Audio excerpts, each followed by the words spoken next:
विधि 22 साल की उम्र में होती थी, जिसका अपनी दादी के अलावा दुनिया में कोई नहीं था। अचानक एक दिन दादी की मौत हो गई। विधि अब दुनिया में बिल्कुल अकेली रह गई थी। उसके बॉयफ्रेंड सनी के अलावा अब उसका इस दुनिया में कोई सहारा नहीं था। एक दिन विधि दादी की अलमारी खोलती है, जिसमें उसे एक पुरानी बैंक की पासबुक और लॉकर की चाबी मिलती है। विधि बहुत हैरान हो जाती है। वो जानती थी दादी कितनी मुश्किलों से घर चला रही थी।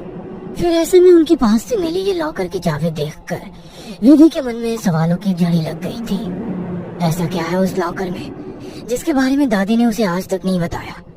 सवाल बहुत सारे थे जिनका जवाब ढूंढना था। दादी की डेथ सर्टिफिकेट लेकर जब वो बैंक पहुंची तो उसे दादी की लॉकर का एक्सेस मिल गया। उत्सुकतावश उसने लॉकर खोला तो उसमें सिर्फ उसे कुछ कागज दिखाई दिए। विधि कागज लेकर घर लौट आई। उन कागजों के मुताबिक मंथनपुर में एक बड़ी हवेली दादी के नाम थी। इतनी बड़ी हवेली है दादी के पास और हम सालों से इस 2 कमरे के किराए के मकान में जी रहे हैं। ऐसा क्यों किया दादी ने?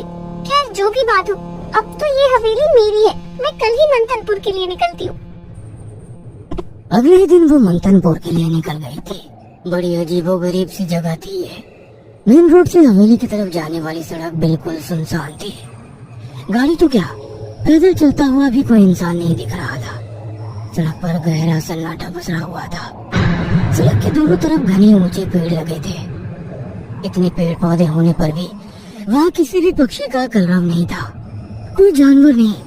धीरे धीरे अंधेरा हो रहा था। सड़क किनारे लगे घने पेड़ अब जंगल की तरह दिखाई पड़ रहे थे। सड़क पर फैली खामोशी अब विधि को डरा रही थी। कुछ ही देर में वो पैदल चलते हुए हवेली तक पहुंच गई थी।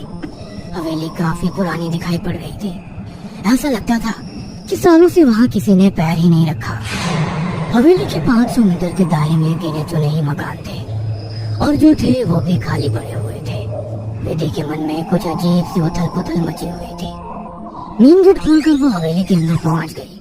अंदर का नजारा देखकर वो दंग रह गई थी। पूरी हवेली जगमगा रही थी।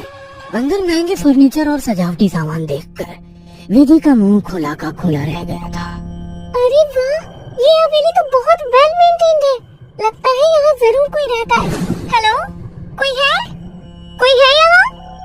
विधि पूरी हवेली में घूमकर वहाँ रहने वाले व्यक्ति को ढूंढ रही थी। ढूंढते ढूंढते वो हवेली के अंदर आकर देखने लगती है। तभी एक बूढ़ी औरत न जाने कहां से विधि के सामने आ जाती है। बूढ़ी के चेहरे पर गहरी झुर्रियां थी और कमर झुकी हुई थी। काला लबादा पहने, आधा मुंह पल्लू में